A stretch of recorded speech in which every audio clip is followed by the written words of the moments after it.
તમને જે ઇન્જેક્શન આપવાનું કીધું હતું એ TFES ટ્રાન્સફોરામેલ કેપિટલ ઇન્જેક્શન કહેવાય. કમરમાં એક લાંબી સોયથી છેક અંદર સુધી ઇન્જેક્શન મારવામાં આવે. સામાન્ય રીતે ઓપરેશન પહેલા એ રસ્તો પસંદ કરે એનાથી રાહત થઈ જાય. એને કીધું હતું ઓપરેશન પહેલા એક ઇન્જેક્શન મરવી જોઈએ, એનાથી ફરક ન પડે તો ઓપરેશન. એમ તો ઓપરેશન તો નથી કરાવવું, લોકો બહુ કરે પણ સક્સેસ નથી જાતું ને. એમ એવું ન કહેવાય, પણ પૈસાવાળો પબ્લિક તો કરાવી જ નાખે કે હાલો ભાઈ ઓપરેશન કીધું છે તો આપણે કરાવી નાખીએ, એના જેવું છે.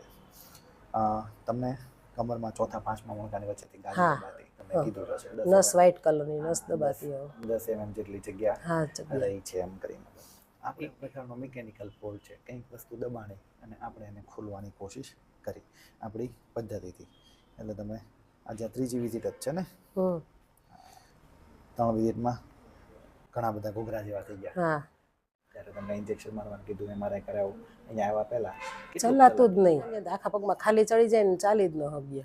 ઊભું રહેવું હોય તો ના, ઊભું તો 2 થી 3 મિનિટ માંડ ઊભું રહેવાય, તો બેસી જવું પડે. પગ ફાટવા મળે. હા, બહુ જ કમરમાંથી બહુ જ દુખે, ખાલી ચડી જાય આખા પગમાં.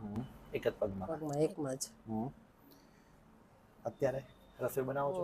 રસોઈ ટોટલી બની જાય છે આખી. ખાધા વગર દુખે છે પગમાં? નહીં, હવે કોઈ વાંધો જ નથી, તકલીફ જ નહીં કાંઈ.